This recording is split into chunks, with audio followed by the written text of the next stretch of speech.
Hi guys, it's Rachel here from Rachel Reads, back again for another haul. As you can see, I'm in another different background. Hopefully I will figure out what works.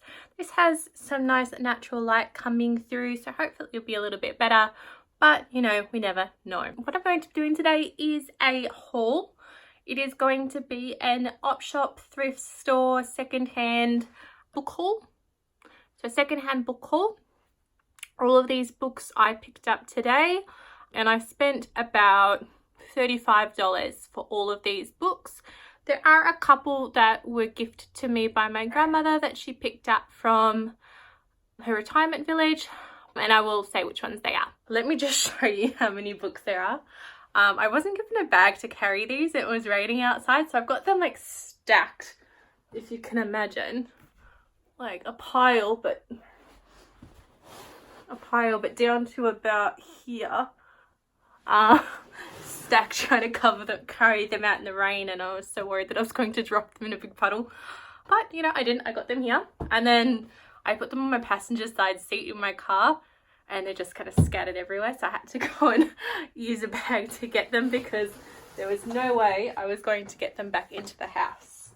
So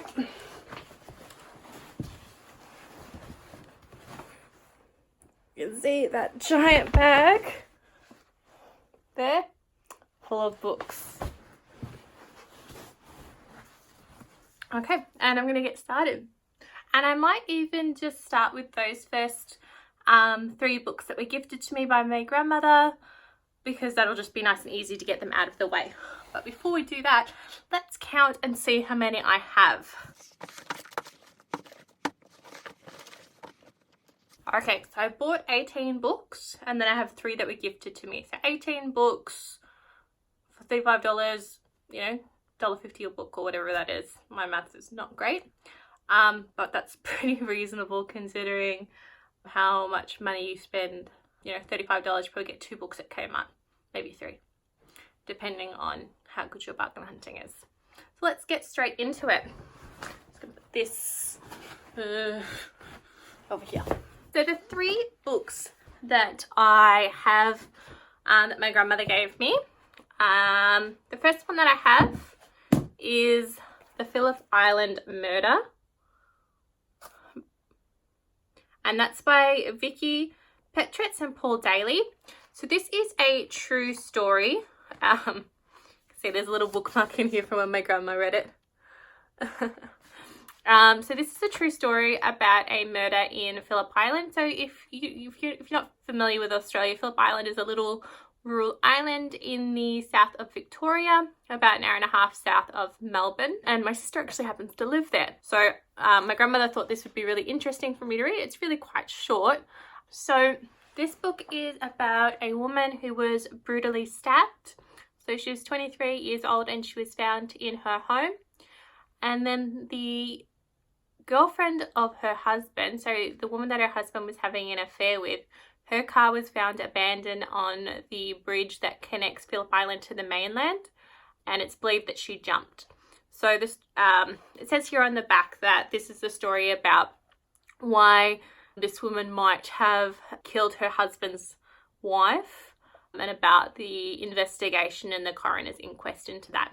So that'll be a good read when I have time. As I said, it's really quite short. It's only 160 pages, and it's quite big font, so it really won't take very long at all. And that even includes pictures in the middle. So the next one she gave me, not lent, she doesn't want them back, is The Book of Lost and Found by Lucy Foley. So this is a historical fiction. There are 2 timelines. We've got London in 1986, and then we've got Paris in 1936. And it's the story of Kate Darling. So she inherits a tapestry from her grandmother, and the tapestry is the key to solving some family mysteries. And then the second story is a love story about Alice and Thomas, about how they meet in Paris in 1939 and how they start to fall in love, but then the war happens and how that affects their romance. So I'm really interested to see how those 2 little stories tie together. and I will give that one a go because you know I am a big fan of World War II historical fiction. And the last one my grandmother gave me is Head Over Heels by Jill Mansell. So I have read one other Jill Mansell novel before and I did quite enjoy it. She writes like chick lit romancy sort of story. So this is the story about a woman named Jessie, and she has a son named Oliver, and she's kept the identity of Oliver's father a secret till he moves next door. And the father is a man called Toby. So Toby moves next door with his family, and when he sees Jessie again, he quickly does the maths and he figures out that Oliver is his son, and he wants to connect with Oliver and get to know him. And Toby's wife is fine with it. She embraces it. She takes it all in stride. But then it becomes clear that Toby wants a little bit more from the mother of his child. So yeah, we'll see how that one goes. A bit of a love triangle, I guess. So they are the three that my grandmother gave me. Then, whoa, I've got so many to go through. It's going to be a long video. So I'm not going to talk about these ones too much. So the next couple that I picked up was The Girl with the Dragon Tattoo, The Girl Who Cooked the Hornet's Nest, and The Girl Who Played with Fire by Stieg Larsson. I did used to have my own copy of these that I read back in high school, but I lent those to a friend and I never got them back, and I wanted to read them a few months ago, but I didn't have a copy, so I saw them for $1 each and I decided to pick them up. Easier than going to the library, and then I get to keep them for whenever I feel like reading them again. There was so much information out about those books. Just have a look. I don't really want to talk about them right now, but very good mystery thrillers. The next you'll notice is I have a lot of Mary Higgins Clark books. I don't know why there were so many Mary Higgins Clark books at these op shops, or $2 shops or thrift shops, whatever you want to call them. But there were a lot at both of the thrift shops that I bought, and I just grabbed all of them, and I'm really hoping I didn't get any doubles. So let me just get all of those out and I will talk about them all together.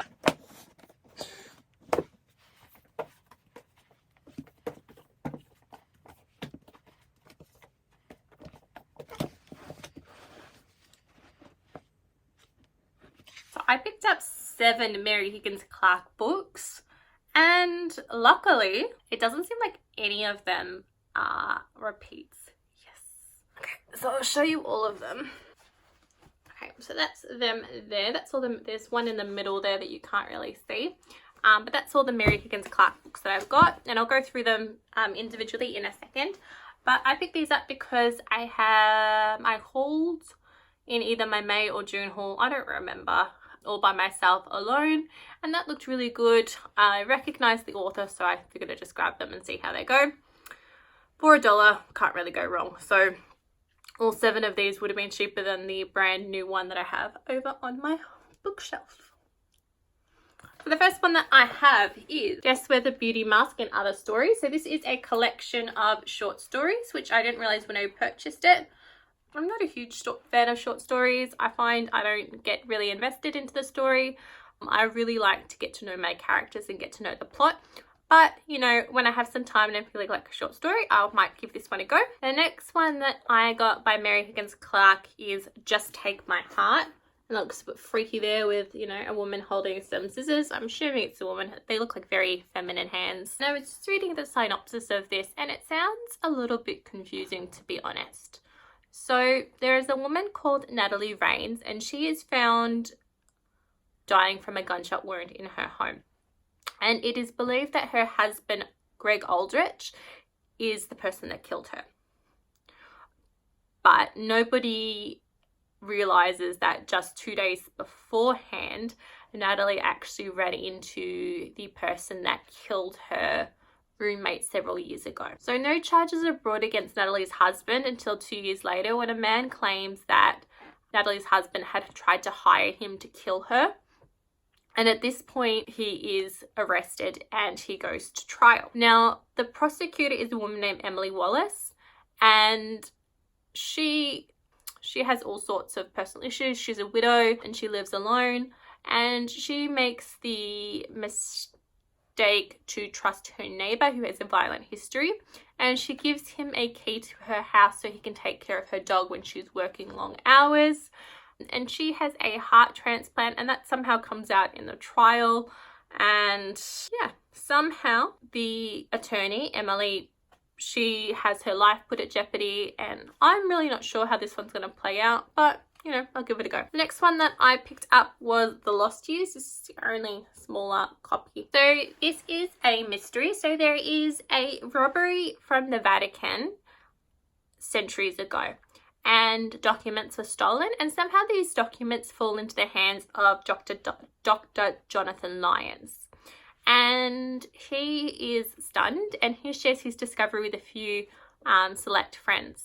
However, he's done this too soon, and it soon turns out that Dr. Jonathan is murdered. Now, his wife, suffering from Alzheimer's, is accused of the murder, but their daughter doesn't believe it, and she sets out to prove her mother's innocence and find out who really killed her father. We're sick of Mary Higgins Clark yet? I don't know. Next one that I got is As Time Goes By. The book actually sounds quite similar. And it is about a journalist named Daley Wright who is about to become famous because she's reporting on this huge murder story. But while this is going on, she is really preoccupied by the fact that she doesn't know who her birth mother is. So her friends start to look into this for her, but they discover some sort of shocking secret that they are unwilling to reveal. They don't want to hurt their friend. At the same time, we have a woman, and this is where I talked about that parallel with the previous story, who is on trial for her husband's murder.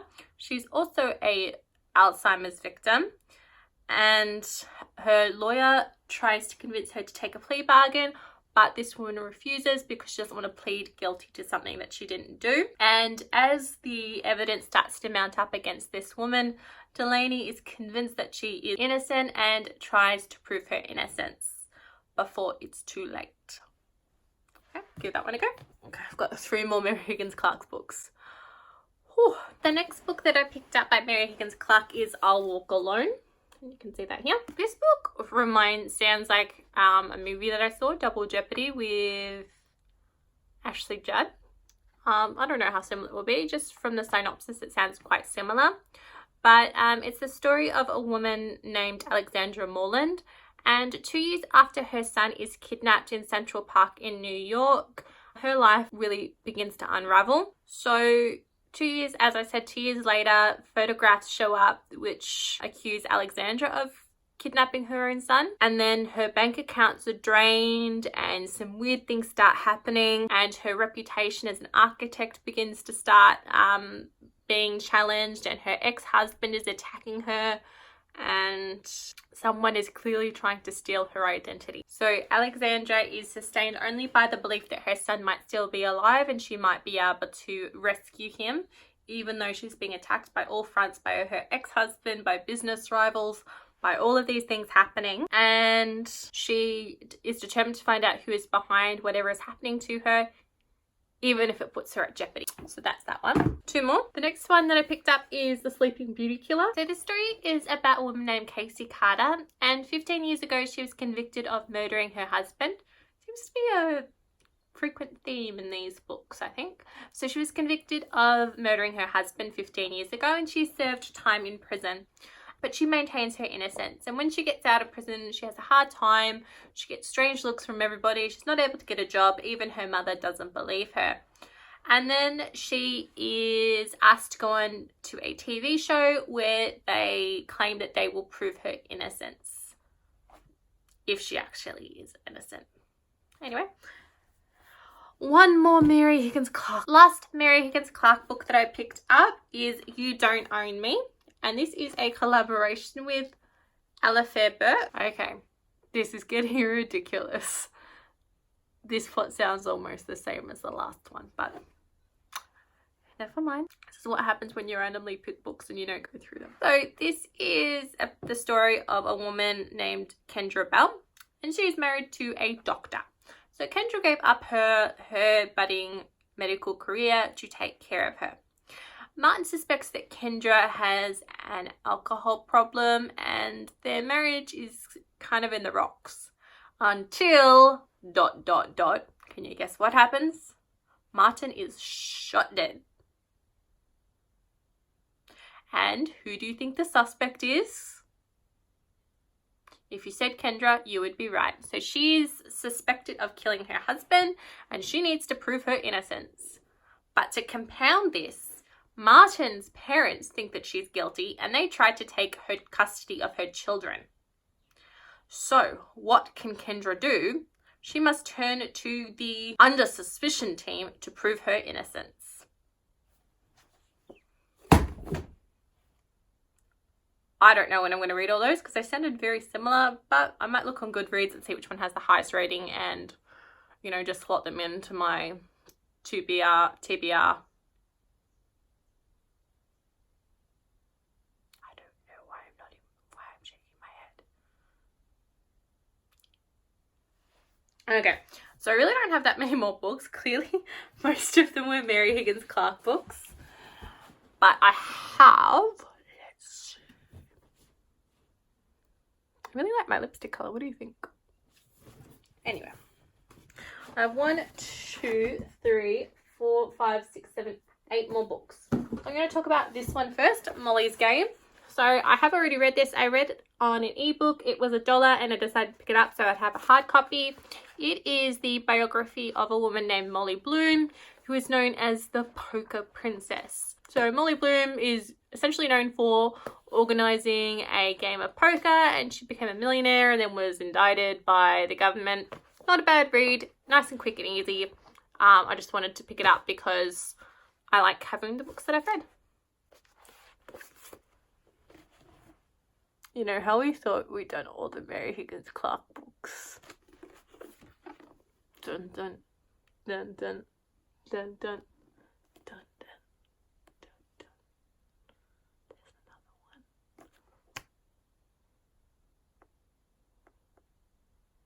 This one is called No Place Like Home. I think I have a Danielle Steele book called No Place Like Home. Nope, that's called The Long Road Home. One sounds quite interesting. Probably this will be one of the first that I read. So this is the story about Lisa Barton. And when she was 10 years old, she shot her mother while trying to protect her from her stepfather, who was abusive.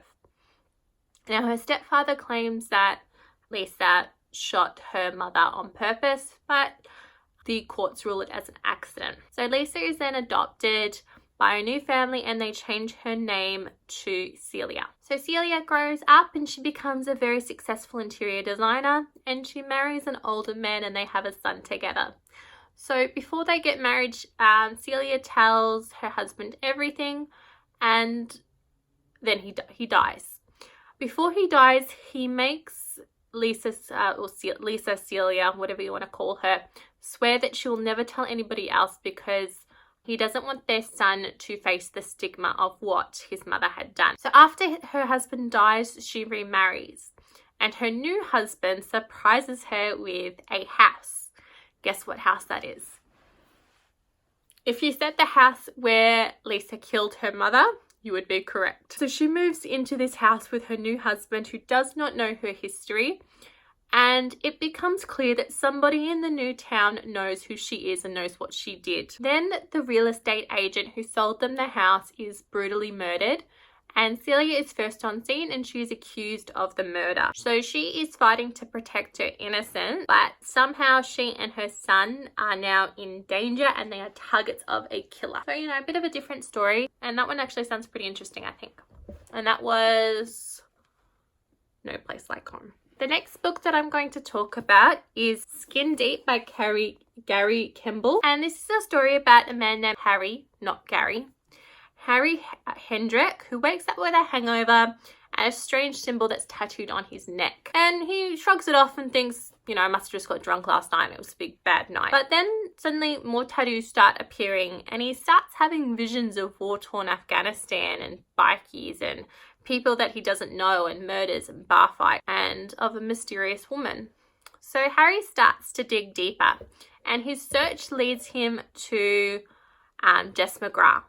So she is a very successful, happily married woman and has absolutely nothing in common with Harry except the unwanted tattoos and the nightmares that they're both having. So together they begin unearthing the truth behind a disappearance of an SAS hero and his girlfriend Kayla. So while this is happening, there is a federal election looming, and Harry believes that there is something going on, and somehow this federal election is connected to his visions or his nightmares, and everything is all connected. So I thought this sounded really interesting, and I was drawn to that cover, and it doesn't really sound like anything I've read before, so I wanted to give that one a go, and I'll let you know how it goes. The next one that I picked up is called Tell No Lie by Greg Hurwitz.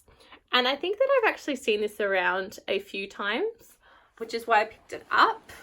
It looked familiar and I wanted to give it a go. Okay, so this story is about Daniel Brasher, and he was a probation officer, but he decides to quit his job so he can spend more time with his wife, who has just recovered from a very serious illness. And one day Daniel receives a note, and it's a death threat, but he realizes the death threat wasn't for him. It's for a man that was already dead. And Daniel continues to receive these death threats, all addressed to dead men.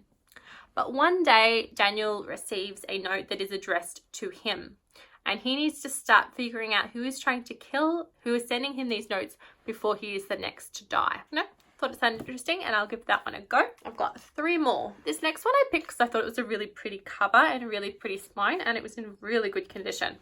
So it's called The Mitford Murders by Jessica Follows. As you can see there, it's really pretty, like this purple with the black. As I was saying, this is another historical fiction. It's set in Christmas of 1919, and it's about a woman named Louisa Cannon who dreams about escaping London life and her dangerous uncle. And to do this, she needs to go to a house called Asham Manor. So when she does this, she becomes a nursery maid and a chaperone to a 16-year-old girl named Nan. But a nurse named Florence Nightingale Shaw, who is named after the Florence Nightingale, is killed on a train in broad daylight. And Nancy and Louisa find themselves entangled in this mystery and trying to figure out who committed the murder. 3 more.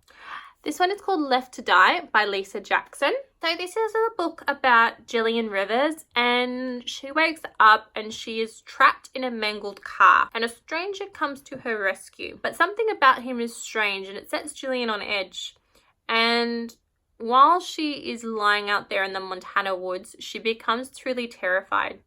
So there's already 4 people that have died in the area, and the detective is looking into these murders and trying to make sense of the nightmare. And there's nothing to go on except for the killer's cryptic note telling that there is worse to come and poised to strike, and it's clear that Gillian is his next targeted victim. So see what that one's like. I've never even heard of Lisa Jackson, but apparently she's the #1 American bestseller. I don't know.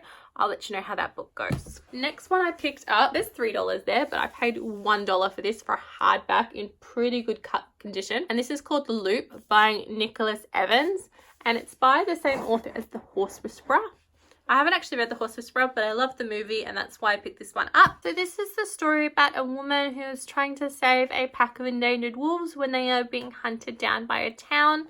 The synopsis doesn't really tell us much more about that, but it does look quite interesting and like nothing that I picked up recently. So I figured I'd give that one a go and read a little bit more about nature and wolves. I haven't read anything like that before, but it does sound interesting. And the last one that I picked up is another chick flick or chick lit, and it's by Rowan Coleman. And I have read a few books by Rowan Coleman before.